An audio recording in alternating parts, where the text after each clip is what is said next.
Hello, welcome to Math, Fun, and Games. This is Keith.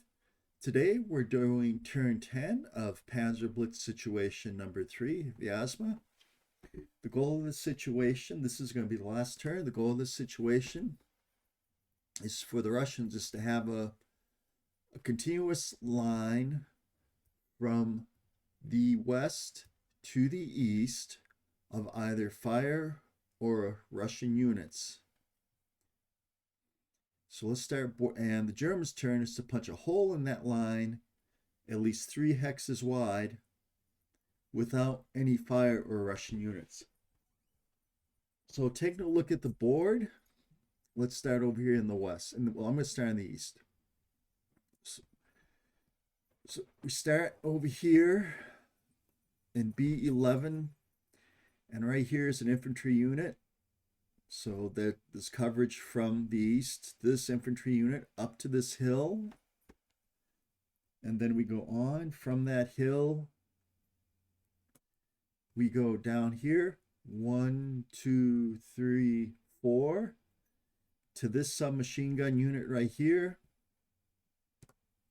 And then we trace it from that submachine gun unit, there we go, to this mortar. We go from this mortar, we have this rifle platoon right here, rifle company, I stand corrected. And from that rifle company, we go to this anti-armor unit. From this anti-armor unit, we go 3 hexes, 1, 2, 3, and we can trace 1, 2, 3, and then we go up and we trace to this right here, this anti-armor unit, which crosses in this direction. From this anti-armor unit, we can go 1, 2, 3, 4, 5, which connects to this anti-armor unit, which connects to the end.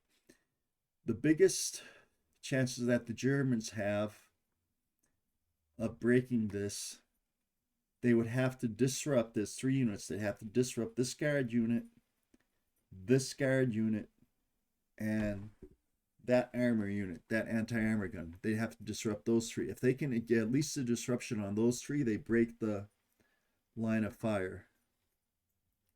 So let's take a look at other locations, and that's the best. Over here, if they disrupt this submachine gun unit, I believe that you still have line of sight from this mortar. Let's go. So you would still have line of sight from this mortar to, goes right along that. Let's go down. It's right there, I believe. Let's see. Yep, that doesn't cross the armor check sides, and then you go from right there to that rifle, and that connects over there. So the Germans' only chance of winning this game is to take out this army unit and these 2 guard units, because any one of these can provide a link between this army unit here, that's the furthest west anti-armor unit, and this anti-armor gun, oops, and this anti-armor gun right there in hex I4. 1, 2, 3, yeah. So that's what so we're going to start with the German fire phase. So I'm going to start down here. This is really insignificant. The real fight is going to be west. But let's see what happens over here when I fire. So this is going to be a 1 to 1. I'm going to fire at these 2. I rolled a 6, no effect. This unit right here is going to go 1, 2, 3, 4, 5, 6, 7, 8, and unload, but that's still, even if that's still not going to give the Germans the victory conditions they need. And I'm going to go on to the center board. There are no German units on the center board. Now, here's the key eastern board, western board. First of all, this mortar has a shot against this anti-armor gun right there. The question is, can I combine that attack with this attack? And I believe I can. So that's going to be a 5. So that's going to be a 2-to-1 attack. It's going to be a 2-to-1 plus 1. So in order to stay in this, the Germans need what?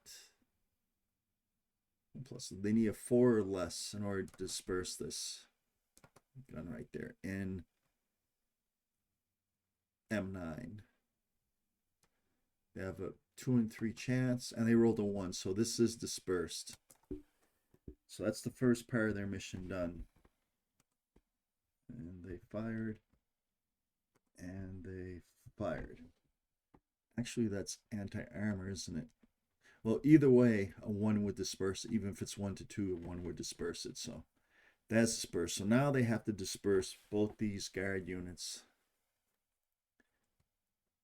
Another way they would have been able to is if they take this armor unit out here, this anti-armor gun, that would also break the chain, but they have no way to do it because that's in woods. They can't overrun it.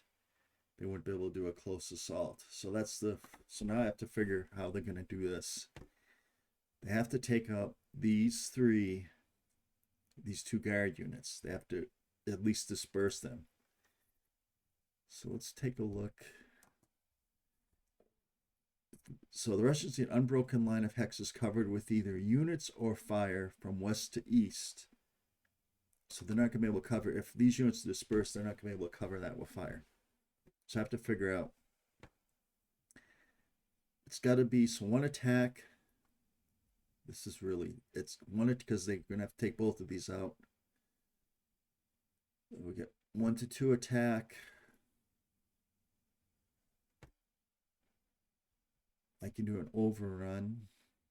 So what I'm going to have to do is do overruns. I'm going to overrun the unit on the top of the hill first.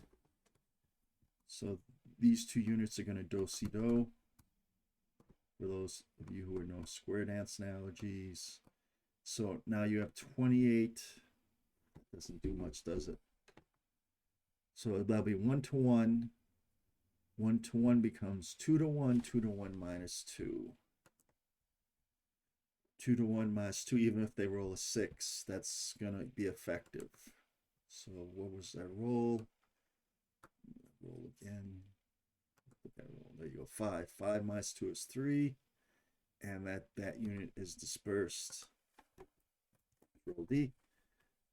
We have 1 more overrun. This is going to be a 1-to-2. It's going to become 1-to-1. So it's going to be a 1-to-1 minus 2. The Germans need a 4. Anything but a 6. And they're going to be okay here. So this unit has to overrun here and go down there. So it's going to be 1-to-2 becomes 1-to-1 minus 2. 1-to-1 minus 2 is a 1.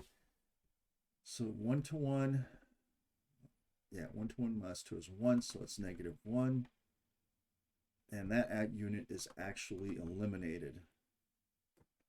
So the Germans with that won the game. Just barely, but they won the game. Because that pokes a hole in the Russian defense. And I'll mark that off. Well, the Russians, I'm still going to do the Russian. Well, wait a minute now. Because at the end of the Russian turn, the Russian units become undispersed. At the end of the Russian turn, so the Russians actually won this game. Let's see if the Germans have anything else they can do now.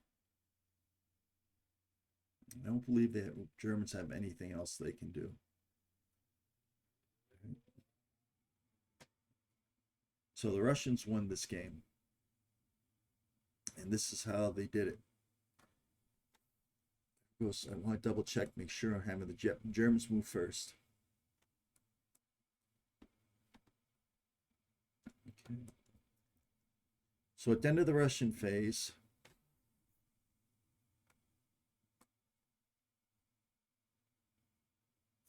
I'm going to, at the end of the Russian phase, this unit and this unit, they're the two units on board 3, one on the hill and the one on the armor one, they're going to become undispersed. And that's going to provide the line of coverage. It's going to go to this hex in 3I3. And then it's going to go, we'll just go to the top of the hill in 3IJ9. Then it's going to go to this hex right here in I4, 2 to I4. Then it's going to go to this hex in 2J7, this hex in 2H8. From 2H8, it's going to track down to 1E2. From 1E2, you're going to track up to 1B6, and from 1B6, you're going to track up to 1B9. So the Russians have won.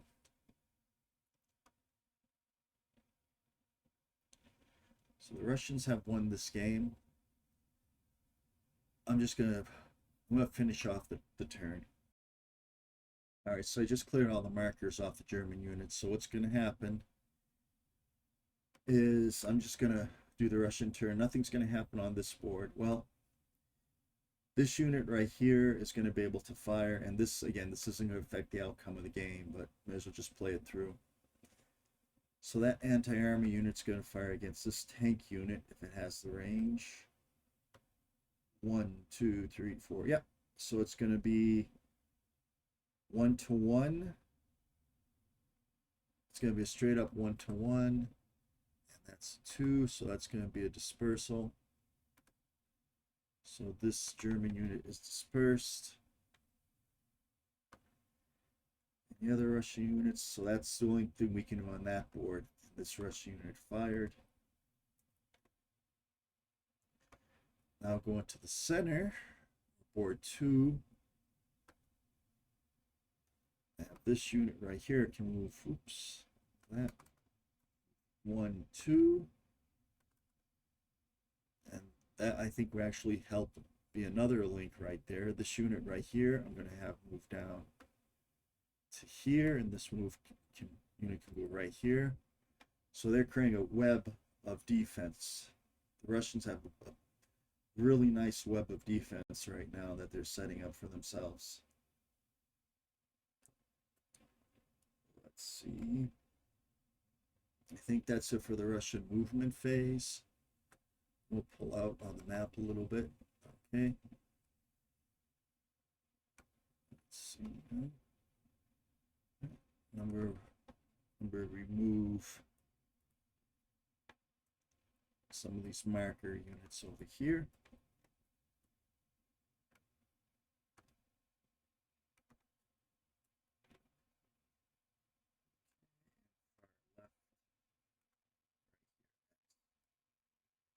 All right. So the Russians have a fairly nice line of defense. There will be one more move for the Russians, and this right here will be a 1-to-1 minus 1-to-1 plus 1 close assault. 4, 5 on the 1-to-1. That will be no effect. And here's the key phase. I'm going to remove the fire from this marker, and here I'm going to remove the dispersal here, the dispersal here, the dispersal here, and that's it. So now not only is there are multiple paths, there's a really nice network. Now, in order for the Germans to have won, they would have had to have taken out either this anti-armor gun, both this anti-armor gun and that guard unit, and they focused on this hill, and they couldn't get the job done. Another key unit that they could have taken out is in the woods here. That anti-armor, that 76mm all by itself, that would have been fairly easy to take out. If they take out that unit, then the whole chain breaks. that they should have focused on that. The thing is, they couldn't fire at that because it was by itself in the woods, so no one could spot it. What they perhaps could have done is brought up a half track, dropped off some infantry, just used as a spotter, and then fired at it with the tanks or something. They could have did that to take that out, and that would have made a huge and that could have won the game for it. So, and once you do that, the Germans have their victory because they have a path 3 hexes wide. Well, dude, at that point, would they have had a path 3 hexes wide? No, they were 1, 2, 3, 4, 5. Yeah, they could have run along this edge of this map board here, I believe. So, all right, so that's it for. I'm going to take a look at the other boards. Take a look at the center board. There's all kind of connections over here that they can have going in this direction. They go this 1, 2, 3. Yeah, 1, 2, 3, 4. They could have went up and around here. They could have went around here.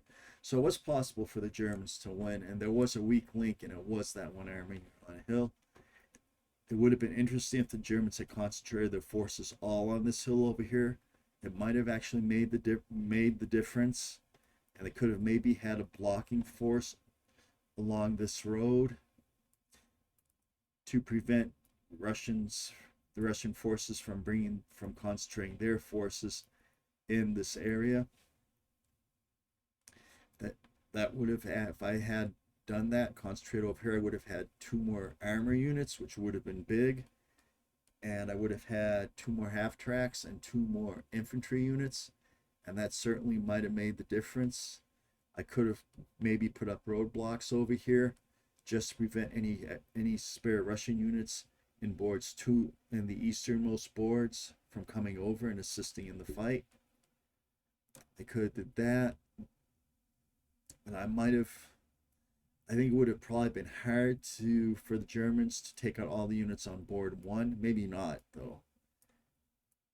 Germans might have been able. So I think the Germans might have been better off to just concentrate on 1 board. But I sent tanks and infantry and half tracks to the other 2 boards because I want to have the Russians not just, I didn't want the Russians to shift their fire. I think that was a mistake. I think I just should concentrate on 1 board. So the Russians win this. I thank you very much, and I look forward to doing Scenario 4, PanzerBlitz Situation 4 meets with you. Have a good day.